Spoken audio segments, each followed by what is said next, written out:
There's nothing better, is it all? Yes. Than winning soul for God. And that is what the plan that we are facing is supposed to effect.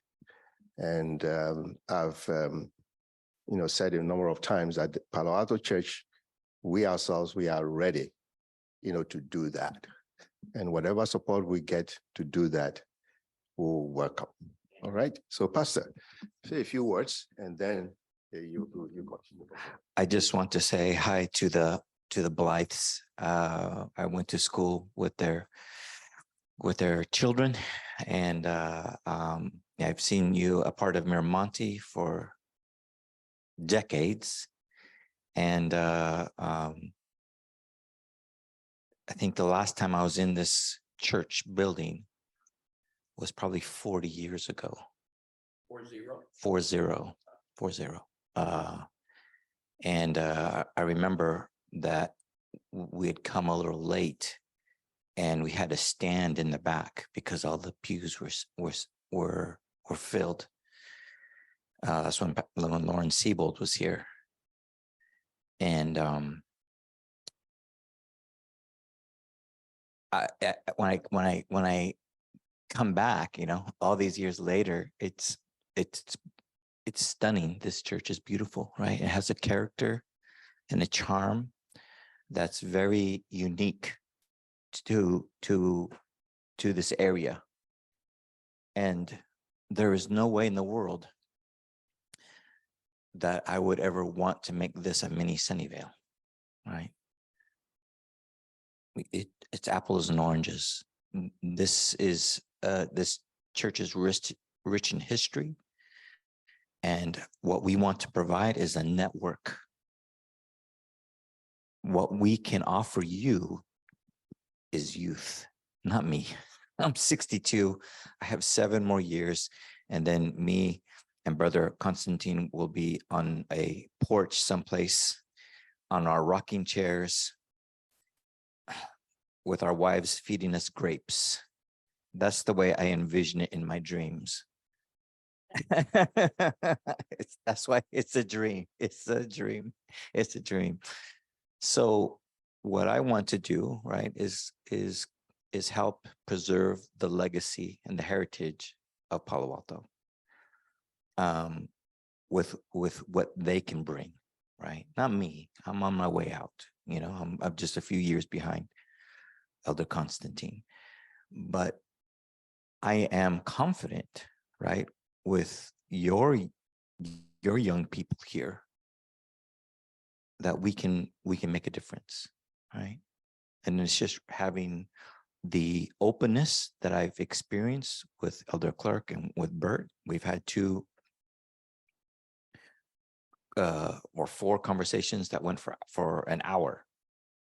Well, we had fun probably an hour and a half when you were driving. That's right. That's right.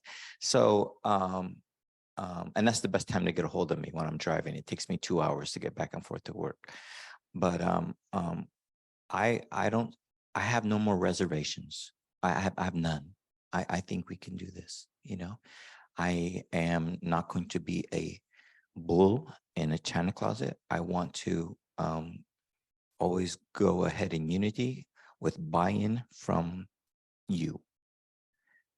And so, there are things that we will suggest, and we'll make recommendations, and hopefully those recommendations are accepted and acted on. But we will not, like I said, we will not try to absorb Palo Alto into Sunnyvale. It just would never work, right? We need to preserve Palo Alto, and just give it a infusion, right, of youth. So they just started. I think I've had Carrie for 3 months, 4 months, and I've had Victor for 2 months, 2-3 months. So, and I'm their mentor, right? This is Carrie's first position in the church. This is Victor's second position in church. And what I want to do is I want to be the overseer of Pastor Victor and he will act as the senior pastor of Palo Alto Church. I will be his overseer. We meet and talk, and we'll have staff meetings every week like we always do.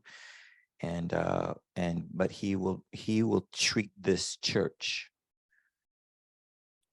like it's his own church that he's given to make it a viable worship center in Palo Alto. He's going to work with Julian and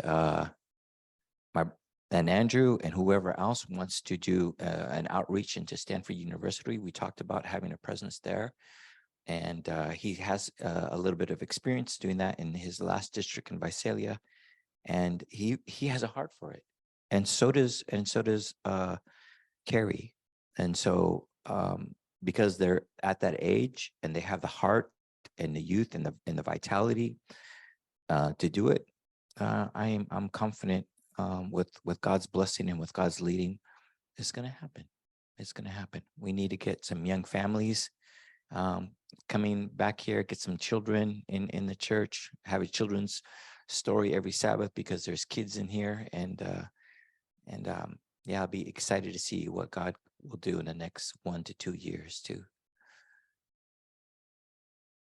to bring back, right, the glory of Palo Alto Church. So those are my thoughts and ideas. I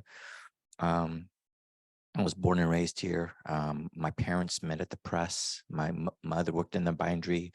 My father worked in a press room. They met and they fell in love and they got married. And I was their firstborn. I have 2 sisters, Sarah and Ada. I think Sarah was in Rick's class, Rick Blythe's class, right? I think Sarah was in his class, right? Did Sarah and Rick go to school together? What year did Rick Blythe graduate? 80? 80, yeah, he graduated with my sister. And so, yeah, I went to Miramonte, went to Mount View Academy. I've been at Sunnyvale for the last 15 years. And so I was born at Stanford. So this is my hometown. And I have a heart and a passion for ministry in the Bay Area. And God willing, this is where I'll finish my assignments. And Bert. I appreciate much of what you said. It also concerns me a little bit because it seems like you're kind of ignoring those of us who are here. No. Yeah. Sure. Yeah. You've talked about, and great, glad you're here. My wife and I played hooky a few weeks ago and heard you preach. There you go. Good. It was good. We do need an infusion of people. Yeah. But we're not nothing. That's right.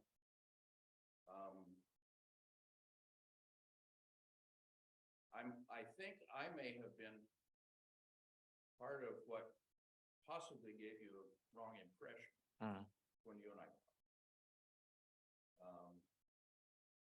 Because the majority of us are retirement age. Right. Not all of us are retired. Some people don't know that they should be. But the majority of us here are retirement age. Yeah. But we're not nothing. We're not fading away. Eventually we will. Sure. And it's true that if there's not an infusion, Julian and Andrew are the only ones here, we're all going to fade away in 15 or 20 years. So there is a sense in which you could say we're fading away, sure, but we're not now. No. And you need to be clear on that. Oh, absolutely. Yeah. 100%. When I say bring families and bring youth, it's for you. That's all. This is for. Everything that I'm talking about, everything that I'm planning is for you, right?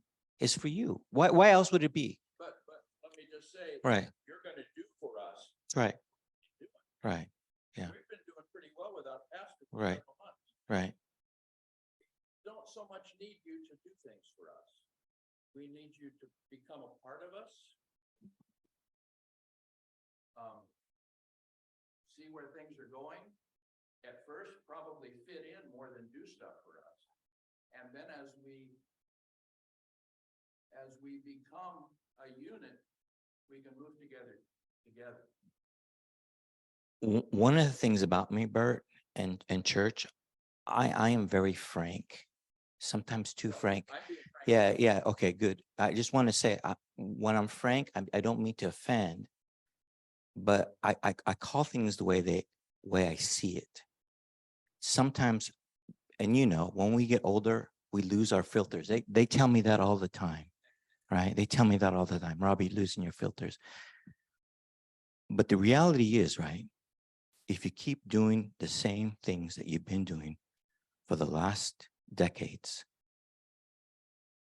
we'll lose the church because they can't keep it open. So, Bert, we need to make some drastic changes, right? And the drastic changes are for you. Yeah. Not right. Absolutely not. Absolutely not. That's the first thing I said. It's not that we're doing nothing now. Never said that. Kind of complaint. No. I'm just saying we need some changes, right? We need changes. And I said, it was very clear when I started off.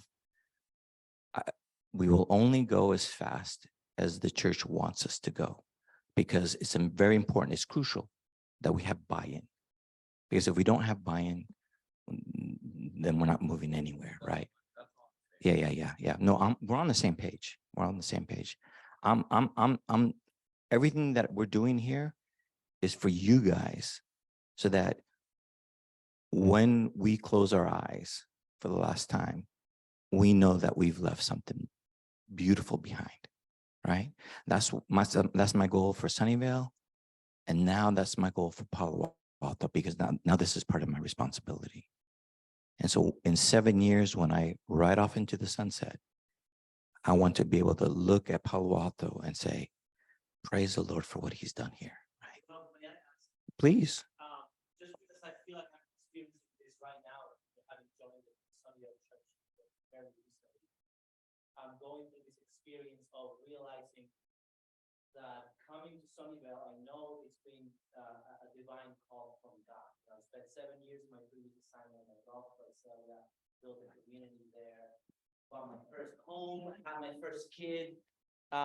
Leaving Visalia took a lot for me and my wife to decide living that. And since joining Sunnyvale, what I've had is this realization of, I'm really not bringing anything. I'm simply joining where God's already been working. And I feel the same way stepping here into Palo Alto. Whatever we can bring, we're not starting anything from scratch. We're simply joining what God's already been doing here through you. So whatever we can bring, whatever I can carry and can bring, it will necessitate you. It will need you to play a role in it too. And so the way I see it is, I need to get to know you. I need to spend time with you. I need to understand where you're at. I need to understand how me as a young person can speak to you and learn from you and build trust, if this is going to work as a team. If we're going to be able to successfully work as a team to do any new thing that we might want to bring as ideas or suggestions to your church. So yeah, we're just, the way I see it is, we're joining something that God's already been doing through you. And if it's going to go anywhere, we'll get to work. We'll have to work together. We'll get to know each other. Yeah. Thank you. I'll take you up on that. Yeah. Yes. Well, Pastor, thank you for your comments so far. In all my discussions with the conference, the idea of selecting a pastor for Palo Alto never came up. And especially the idea of Pastor Colon selecting a pastor for Palo Alto never came up. Am I right? That's right. Yes. So to hear it tonight is a little bit, a lot, but it never came up. That's why I keep repeating again and again, that two independent churches working together networking in order to witness and win souls for God. Yes, that is it. The idea of selecting a pastor has never come up in all my discussions. So is this something that is blessed by the conference for you to present to us tonight? Oh, yeah. I mean, as far as. Yeah, I mean, you have three pastors, right? You're getting three pastors, right? But there has to be one person, right? That's going to be the main person. And that person will be Pastor Victor. But you'll have three pastors, right? You're going to have me. You're going to have Carrie. We're going to be here equal amounts of time. So you'll see, me, and then the way I envision it, right, is going to be like I'll preach, then an elder will preach from Palo Alto, then Carrie will preach, then another elder from Palo Alto will preach, and then Victor will preach, and then we'll go back to me, right? So there's always going to be my presence. There will always be Carrie's presence and Victor's presence, all equally. But there's one person that is going to be the point person, right? He's not the senior pastor. He's just the point person, right? He's the point person for visitations, for hospital visits, for weddings, for baby dedications, for funerals. That's your point person. But you have three pastors, right? It's like the Trinity, right? We're the three and we're one. Yes.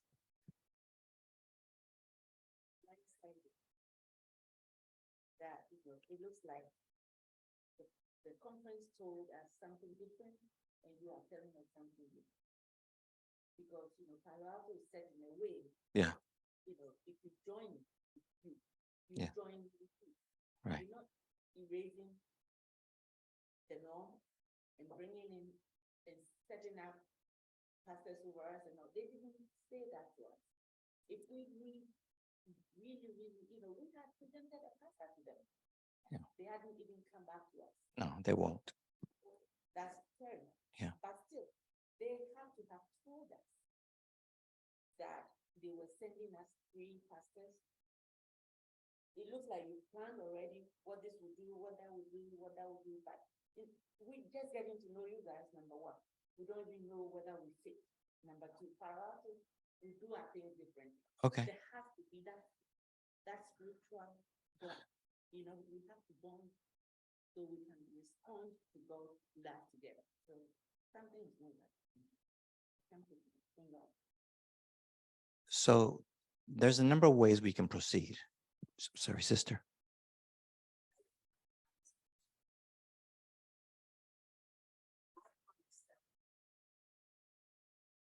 I want to understand, right?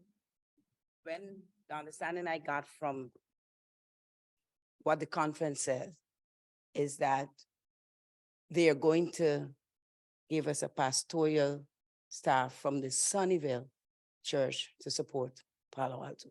They are not going to give us a pastor, but they would give us a pastoral staff to help because Sunnyvale has X amount of, and they're doing that different places. The thing about it is that we do see your pastoral staff now. And I think the way it came about, maybe you should bring them and then we have an interaction with them. And then we could see where just like if we choose a pastor. So we could see how it worked. But for you to just assume that, nothing against you, sir, nothing against anybody. But I think because we do need somebody, we do need to have a point person. It makes sense. You can't have the three people you always have to have one person. But my understanding is that you would pay the part of a pastoral person for Palo Alto Church. And I think we're getting mixed up with it. I don't know. I understand part of what you're saying, and I understand where Palo Alto is talking. And it's kind of just mix up a little, but I understand where you're coming from. Because they said a pastoral staff, that's what they said. And that's what you're doing. Okay. But then to us, it kind of how you came about it. I think that's where I think that's where I have a problem.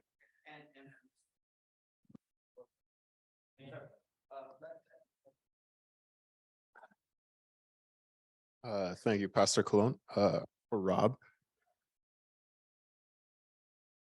Pastoral staff versus pastor. I think these are somewhat details, some semantics that I think will get ironed out, and I think it's just sort of the growing together that is going to make that possible and so on. It doesn't really concern me because I believe that you guys are coming here to support us, and you understand that we have our own identity, and that whatever that identity is, you're going to help grow it, enhance it, make it something that is attractive to the rest of the community. And for me, as long as we're on the same page about Sunnyvale Church and Palo Alto Church having their own unique identities and us supporting one another and enhancing those identities, I think, pastoral staff, these things are something that we'll just, semantics. As you can see, this church, the people here, this church has a good foundation, which is why it's been around for so long. I grew up in this church. I've spent most of my life here, and the things that we have done here with limited manpower, I think are incredible. When you look at how we went through the pandemic, and Brother Elder Alex gave weekly updates on COVID health around the world in our own community. When you look at how Andrew and the rest of the tech team revitalized our communication technology, and when I'm blown away every Sabbath how seamless it all fits together, that you have our Zoom participants and our sanctuary participants on the same page every Sabbath. Margot has been dutiful about collecting offerings, setting up the various decorations and many other things around the church. Bert has enlightened us with music. Bill has done treasury duties and so much more over the years. And of course, Pastor Steve Bandy has enlightened us with his humor on multiple occasions. and Candace has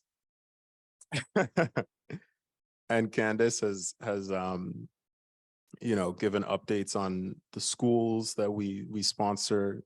Cynthia has organize all sorts of events for us and food, make sure that everybody's fed and taken care of. So the people are very committed, but you're right in that we need additional hands to go further, to reach and take care of people outside of who we already have. And so the task of looking after this church is what we've been doing and been doing well for so long. I think that what we'll all start to realize is that the task of making Palo Alto has somewhat been taken care of, but the task of bringing Palo Alto outside of these doors or bringing people into Palo Alto is where we need the most help. And from what I've heard from you guys, I've heard all the right things, which is that you're committed to that goal, because I believe that you believe, like I do, that the foundation we have here is strong. And so I'm very excited to have conversations about that next step. because it's something that I have tried to tackle personally to sometimes varying avail. And I think that, even seeing Carrie Ann here, who I met before at Berkeley Seminary. And so I know that she knows the kinds of difficulties in this space. I'm very encouraged to just look at your backgrounds and know that we're going to be on the same page about this. So that's what I have to say for right now. And I welcome you guys to sort of, let's talk about where we go from here. I'm so impressed with Julian. I might ask him and recruit him to see if he will be a part of our staff, because it's very well stated. Very good summary, Julian. Excellent. It occurs to me that the three of you coming to preach will be really good, and we will get acquainted with you as you stand up there. Just coming to preach, you won't get acquainted with us very much. We'll be mostly listening to you, and that's good. We need to do that. I have this suggestion. Don't show up here at 11, show up at 10. Be a part of our Sabbath school class. That's how you'll get acquainted with us better than any other one way. Now, I hope you will come and visit at our house. But really, I've been in churches where the pastor just shows up to preach. You guys need to be here at 10, because that's where you'll get acquainted with us better than any other way. I think that's really important. And in your homes too. I mean, Palo Alto is small enough that, listen, if I have to come all the way to Palo Alto from Valley Springs, and I have to go to Taco Bell to eat, I'm going to be very disappointed, right? I hope every time that I preach, I'm in somebody's home or we're doing potluck, because I didn't drive 2 hours to come to Sabbath school in the church to go to Taco Bell afterwards because I'm starving. Do you hear me? There you go. There you go. And the same thing with there. When we come, we will not come at 11 and we will not leave at 12. We will come after we've had time to have Sabbath school. We'll come after we've had time to fellowship at lunch and whatever else that we're doing in the afternoon. But when you have us for Saturday, it's not for an hour, it's for Saturday. Julian. Yeah, I'm Bill Blythe, and my wife Bonnie in the white hair back here. We are probably the oldest members and the oldest in age in this church. So I'm not talking about, we're not the future of the church. We're the history of the church. And my wife and I are both in our 90s. I used to speak once in a while. I used to teach Sabbath school. I recuse myself from that because I don't stand up too well, and I don't read too well. So, but we're active members, have been for over 60 years in this church right here. So we're history, with the history of the church. And one of the most important things I think that people should realize about Palo Alto, and we just demonstrate this all the time, is that we're an open and accepting church. We welcome tax collectors and sinners and prostitutes. We don't care who you are, come in and worship God with us. And that's been our attitude for forever. So that's, I think, important for us. We don't discriminate against anyone. We want to worship with people. This church is not on life support, as was suggested by some. This church has members who are good speakers, Alex and Bert and Julian among them, good speakers, and we appreciate their service and their spiritual leadership. It's very, very important to us. We have money in the bank. We don't have any financial problems at all. We have an investment account with a broker. I don't think very many churches have that. So we're solid spiritually and financially. We're looking for someone, as Julian put it fairly well. I think that we want to make the next step. As I say, we're the history of the church, not the future of the church, but we'd like to see young people. At one point we had, as you demonstrate, we had every pew filled in here. Yeah. And a lot of students from Stanford, Adventist students from Stanford. I don't know whether the culture of the Adventist student in the public university has changed since then, but we don't see them anymore. We can't find them. We've made some effort to do that. So I think it's important that you understand the history of the church and the current vitality of this church. This church is vital. It's not young, it's old. And we appreciate that. And we appreciate the need for change. So we're not arguing about that, but we're not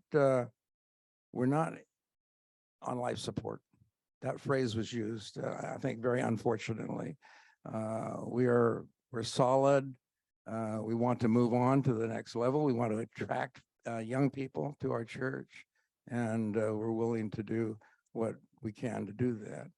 So I think that about does it. Thank you. Let's give Pastor Rob the chance. Pastor Rob, that phrase came from you. That's it. So I'm going to give you the chance to say a few words about that phrase to the church. Listen, that was a very, very poor selection of words. And I want you to hear it from myself that I apologize. I shouldn't have said it that way. But that's probably what you're going to get from me late at night when I haven't eaten and, you know, a little bit on the cranky side for a number of reasons that evening. But that's still no excuse. And I own it and I apologize for it, right? No excuse. I shouldn't have said it. But like Bert said, the church is 15 years away from losing the historical members, right? But that's that's a very poor choice of words, a very poor choice of words. And that was the intent of what I was trying to say, was that we are a decade, right, away from having to close the stores. And I never want to see that happen. Not in my watch, not on my watch.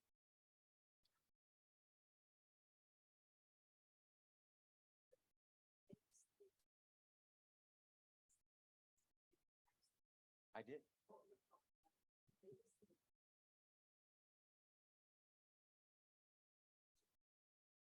No.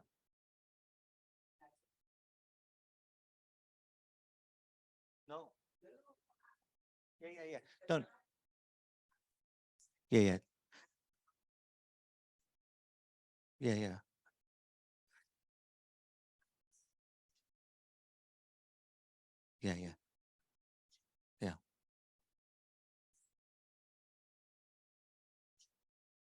Yeah. Could I defend Pastor Rob a little bit? Sure. He may have gotten it from me. Oh. Now.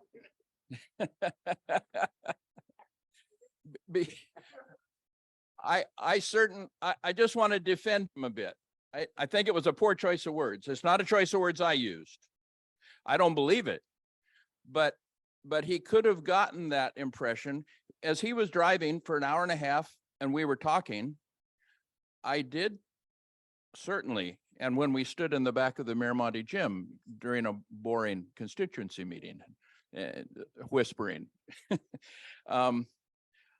I did say what we all know, the demographics are against us.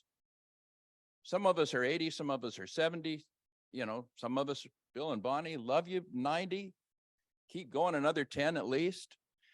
But the demographics are not in our favor. And in that sense, I think it's, as we all agree, a poor choice of words, but I may have given you that impression. It may be that what I said during our conversation led you to use those words. But Bert, I'm still not going to throw you under the bus. You did give me that impression, but it's, listen, you're my neighbor. I know what goes on in here. I know what goes on in Campbell. I know what goes on in Mountain View. I know what goes on in Mountain View Spanish. I've been here for 62 years.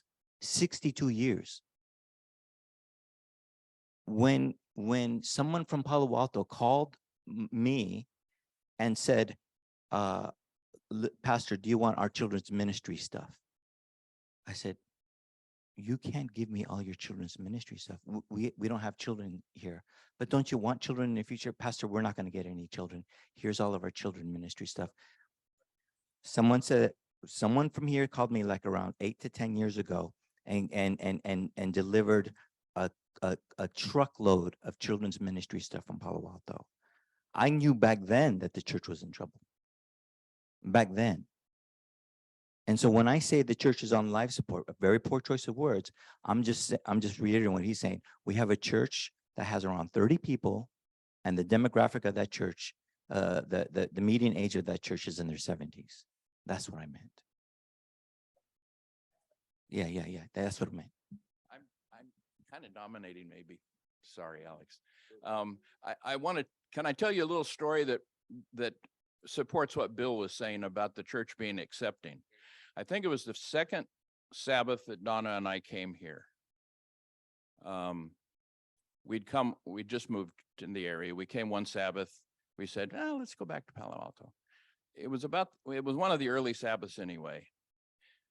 A group got up there. They were celebrating somebody's birthday, and I think they're long gone now. This is like 7 years ago. And it was very inappropriate. It was, I don't know if anybody else remembers, but it was a group doing music it wasn't religious music really. And the young woman, she was very good, but very sensual.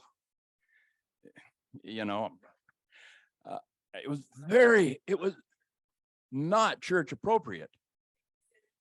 Not church appropriate. And Donna and I were sitting near the back.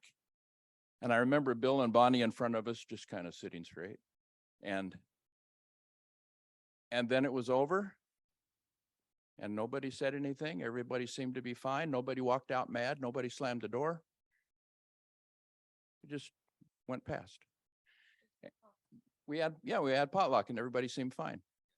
And we said, you know, if that congregation can see that and not be offended and just be accepting, let's go back. I love that. Julian.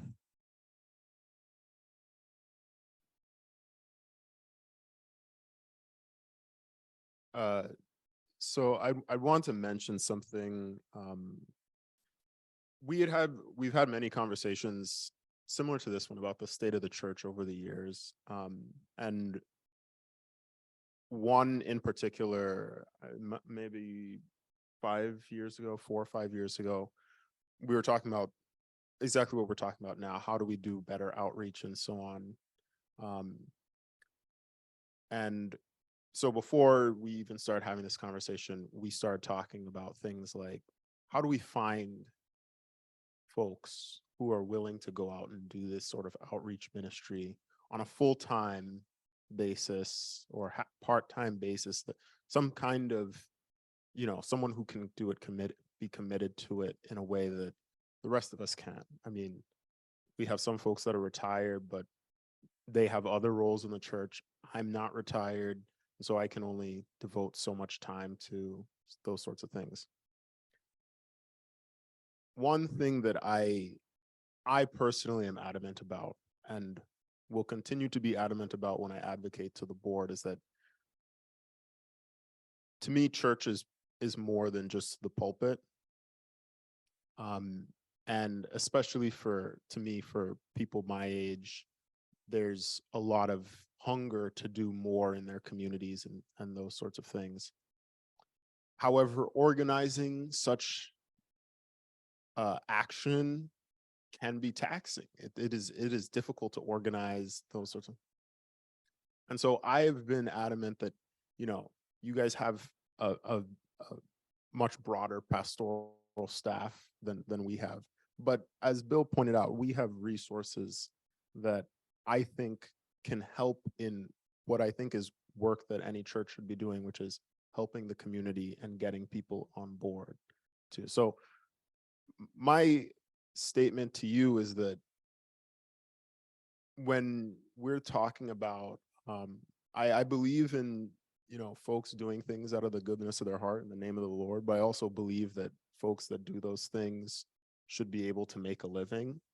And I believe that, to me, it would be no problem to help to subsidize those types of efforts by your pastors who are willing to help Palo Alto expand our efforts in that way. And so that's something I know that I will take to the board, and I've mentioned in the past. And I just want you to know that if that's those kinds of projects are something that you're hungry to do and willing to do, I think that we would be willing to support that.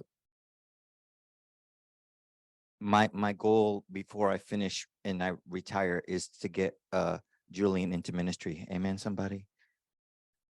Full-time ministry, right? He's already a minister. He's already a minister, but I sense a calling on this young man's life, and yeah, I've heard that from other people here. So that's going to be, I'm on you now, Julian. You're in my crosshairs. But listen, let me state some obvious. Don't ever feel like you have no power or no control. If you don't think this is going to work, if you don't think it's going to work, you don't have to have us. You don't have to have us. Don't think that the conference is forcing us upon you, because you have a choice, just like we have a choice, right?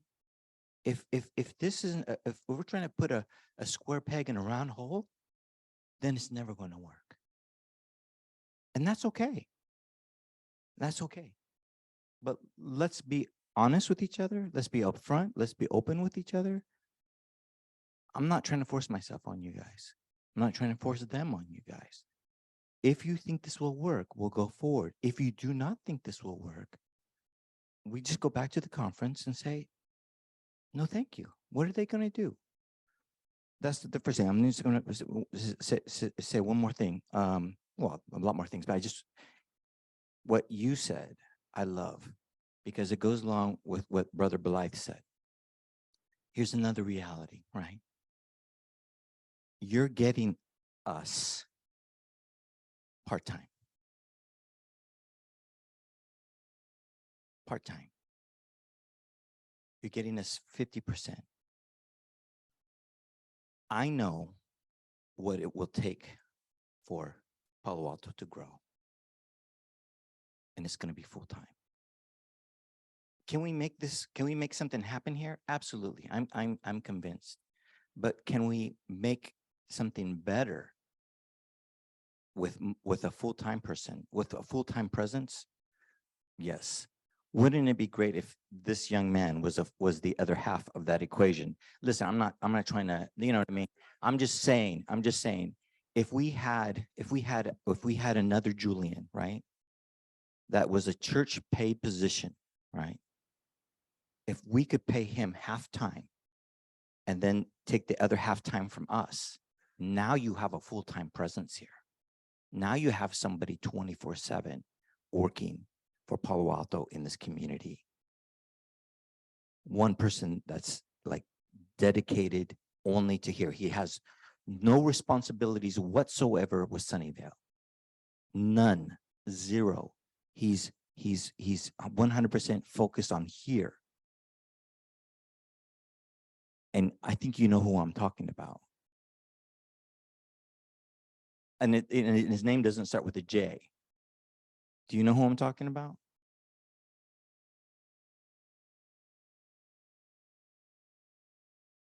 A chaplain at Stanford?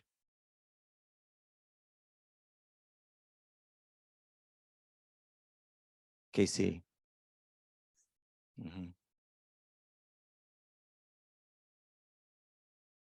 He's still around. He's still around. He's talking to the conference office. Anyways, I'm sorry, brother. And yeah, okay. Yes, yes. Just a couple of things. One is a technicality about the way this church operates. The pastor of this church does not run the church board. He's a member of the church board. Our first elder is chairman of the church board. The pastor has one vote on the church board like everybody else on the board has. So, okay, that's good to know because a lot of pastors have never experienced that kind of structure. Okay, the second thing that I want to say is just a little story that is another illustration of the character of Palo Alto. Probably 30 years ago, we were between pastors, and the conference president visited us in a church business meeting, and he wanted to find out what sort of pastor we wanted. You know, he was looking for, this is 30 years ago probably, and in the conversation back and forth, someone casually mentioned that our organist was gay. And he stopped immediately and looked at us and said, "Have you no standards?" And I only wish that I had, at that time, the answer that I should have said, which I didn't. And that was, yes, we have the same standards as Jesus had. We welcome gays, we welcome tax collectors, and we welcome prostitutes. So, you know, that kind of put a damper on that meeting, you might say. Thank you, brother. So I still want to know the logistics of, because it looks like you have planned and decided, and you to us work. Yeah, the way we work is when we input, we brainstorm and come to a point that, okay, we want this, we want that. And we know we want the youth, but we have to all get to the point of the way, you want to do it. So when you say, yeah, there's a pastor here, there's this here, we work with people who we know. Okay. Yeah, I didn't know about it. He never tells me anything, so. All right. Pastor, you remember that when that discussion came up, I told you it would be really out of order for you to come here tonight. You wanted to bring us somebody in addition to them and then introduce that person to us. And I told you plainly that will be. Is he here? No. Okay. No. But yes. Yeah, but I was saying that when you mentioned it, I said it may not be right for us to do that night. So I think that's what I was talking about, that if we can do it together and make that decision, yes. Yeah, absolutely. I'm 100% there. Okay. Yeah, that's why he's not here. That's why I'm just introducing it. It's an idea. You can say, no, we don't want to do it. Yeah. And no skin off my back, Okay. right? No skin off my back. Oh, sorry, Victor. Rob is an idea man. I'm getting to learn that about him, and I love that about him. Yeah, but a little risk is good. I am listening to all of you, trying to take it all in. What I see is a church that has vitality and that has eagerness, and I love that. And a church that seems to be marked by grace and a desire to share the gospel, which already I think is the best first step to establish, to take, if you are going to bring other people into your church. If you are going to reach out to the community, bring people in, be sure that every Sabbath you have gospel here and you have grace here. And I hear that in what you're sharing about your church, and I love that. Yeah, I just wrote down a few notes just so I can not forget everything that I want to tell you. I am eager to get to know you. It would only work if we get to know each other. I am eager to tell you about me. I'm eager for you to learn about my story as a pastor's kid, living in 3 different continents by the age of 16, and my journey in choosing to become a pastor myself, and the ways that I am so different of a pastor than my father is. I want you to get to know me as the student of the Bible that I long to be every day of my life. And I'm eager for you to learn about my passion for preaching from the scriptures and really digging deep into the Word of God together. I want you to learn about my passion and my experience in young adults ministry, and this area of ministry that just become my calling. I'm convicted of that. And I know that will take time, and that will take visits to you in your homes, and it will take 9 a.m. Sabbath schools here and potlucks after church. And I'm here for that. I'm so eager to spend that time with you. And it would only work if we get to know each other. We're not interested in just filling in the pulpit. We got plenty of work to do at Sunnyvale. I got plenty of things I want to start at Sunnyvale. I'm just getting started over there. So if I am going to spend time here, I want it to be meaningful, significant. So I want to put in the time for that. And I think when Rob shares about some of the ideas for preaching rotation, and then sort of naming me as a senior pastor, I think it's all just mostly us trying to work out the logistics of how we're going to spend our time together. But just to clarify, maybe for you, sister, just to clarify, it's what I think it's going to happen is that I'm simply going to be sort of that point person to offer the pastoral care beyond what Carrie and Rob will offer, but not in any way as a senior pastor that will be an administrator of the church. I know this church runs itself, doesn't need us to be administrators. We don't want to be that, because we're networking with you. We're filling in the role of senior pastors, in the sense that we're here to offer that level of pastoral care that you can expect from a senior pastor. But that does not mean that we're going to, or that we're seeking to step in an administrative level. And ultimately, I hear a strong foundation in this church and an eagerness to reach out to the community, bring people in, which means that what you have here so far, which is strong, which is solid, no doubt about that, it will have to be tested. And you will have to allow for some risk, and you will have to allow yourself to be pushed a little bit outside of your comfort zone. And if you're willing to do that, I think this can really work. Yeah. Yeah, well said, Victor. Bert.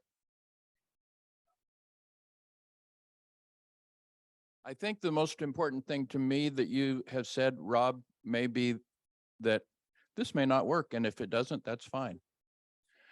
That gives me more confidence that it can work.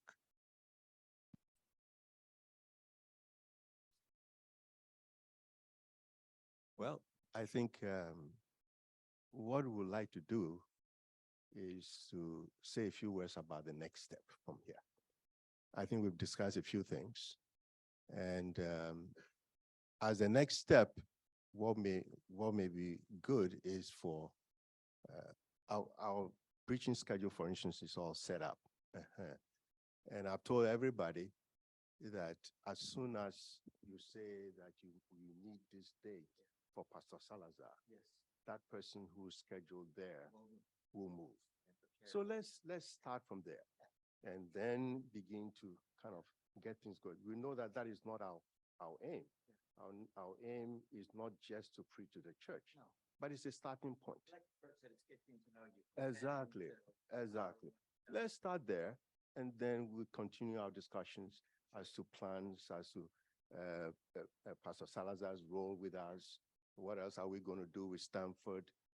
Things like that. So that at least we have a starting point and we keep going. So let's start with that. As soon as you are aware of who can preach, let me know. Yeah, your date is there. Yes, your date is there. And the person who was there before already knows. It was Julian who was there, and he's made room for you. So that is already taken care of, and everybody understands. But as soon as you say Pastor Salazar is going to preach, and then we'll make room for them. So let's start from there, and then we'll continue our discussions because it's getting late now. We'll continue our discussions, and then we'll go from there. Pastor. Yeah, listen, I think, it's very important for us to have open and honest dialogue. Like I said, I'm gonna move. We're gonna move as fast as we have buy-in.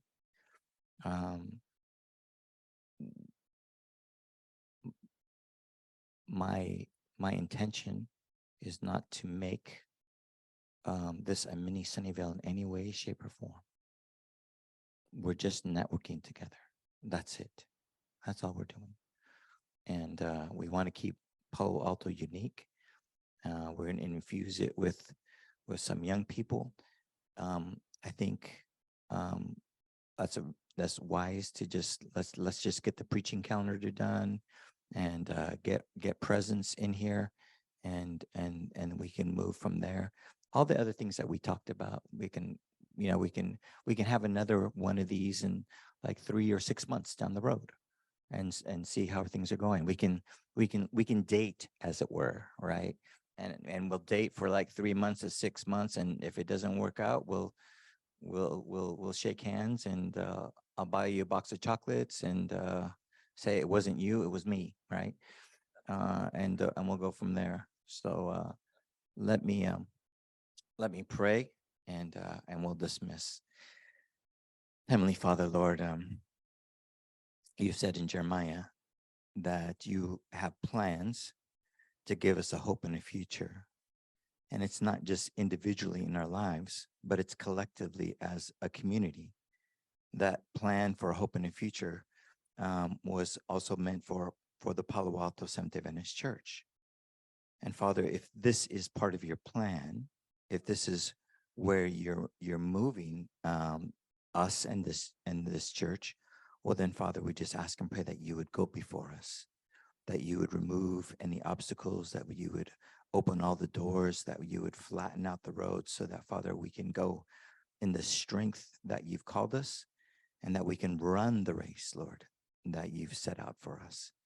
And so, Father, I thank you for the heritage that's here. I thank you for each member that has contributed and given so much of their lives to this place. Lord, my goal, my only goal, is to honor them in that effort, to keep Palo Alto going, to make it a vibrant church where there's children running up and down the aisles, and there's a children's story, and there's families, so that they can see, Father, that the legacy and the heritage that they've worked so many years for will be preserved long after we're gone. And so, Father, we just thank you for your love, your goodness, and your grace. We ask and pray this in Jesus' name. Amen. Yeah, thank you all for coming, and thank you especially. People were on show tonight, and you handled yourself well. So thank the Lord for that. And Carol, we didn't hear from you at all. I think I'm going to give the mic to you. Just say a few words to us, please.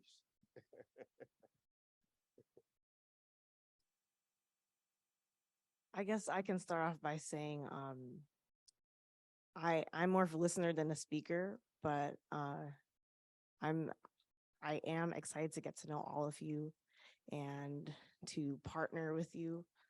Like Pastor Rob and Pastor Victor said, I'm not here either to try to force Sunnyvale on you. I'm still learning how Sunnyvale is as well, you know. So I want to learn more about this church's legacy and history, and each and every one of you.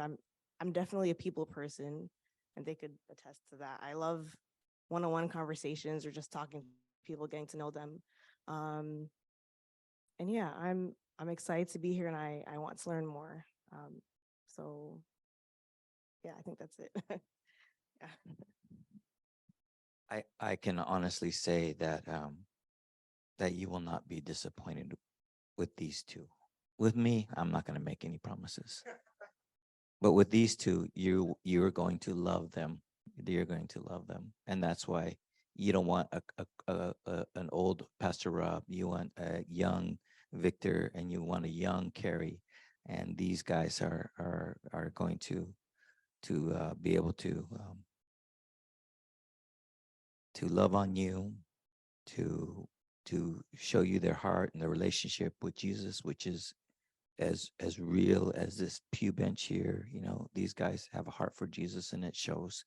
He just bought a house in Visalia and left that house in Visalia to move into a little 2-bedroom apartment here to do ministry. If that isn't dedication, I don't know what is. And she just graduated in December from Andrews University with her master's of divinity degree, and she said no to a couple other jobs. They were trying to recruit her to be a chaplain, and she goes, no, I feel that God is calling me to be a pastor. And she left everything behind. She came with a car on the trailer and a suitcase. She didn't have a fork, a plate, a toaster. She had nothing but the clothes on her back, and she moved out here. And so the dedication that these two have and the love for Jesus, you're going to love them. You're going to love them. Thank you.